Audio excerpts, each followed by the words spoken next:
It's hard to imagine how a loving God could allow the sufferings that we've known or that we're going through now, whether that's in our personal life or our collective life.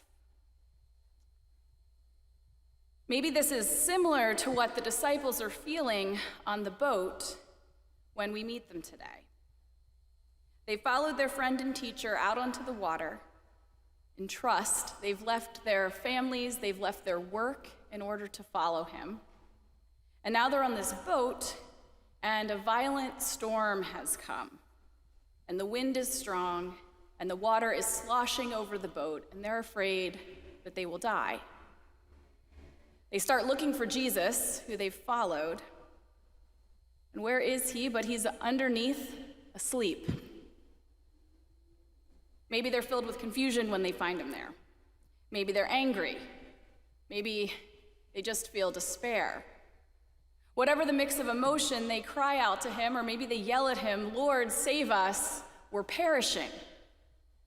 The way I imagine them saying it is with a questioning tone, like, "Lord, how can you sleep when there's this storm happening? Lord, how can you sleep when we're perishing?" Maybe you can understand that reaction.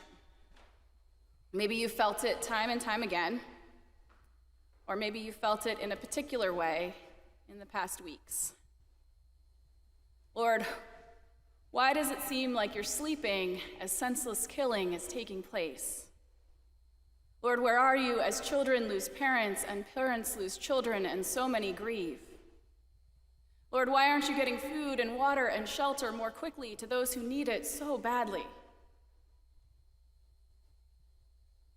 And Lord, where are you in my loved one's life when he won't take his medicine? Or when she just can't stop using? Lord, why aren't you helping my child or my spouse who is hurting? Lord, why won't you heal this sickness or this loneliness or this conflict? Lord, are you sleeping even now? In the passage, the disciples' fear and upset, it seems to be replaced by amazement pretty quickly. They wake him up. They ask him to save them because they're perishing.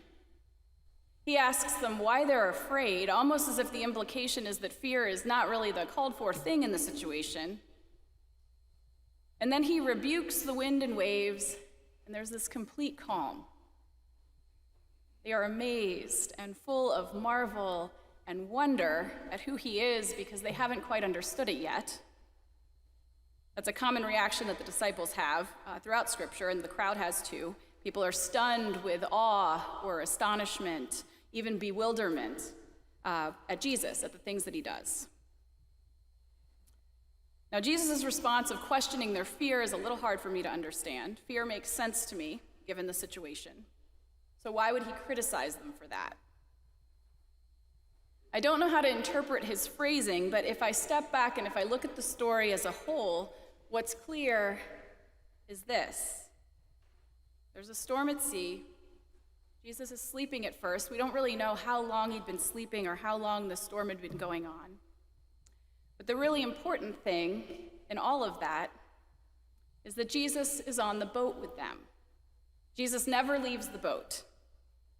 Jesus is there.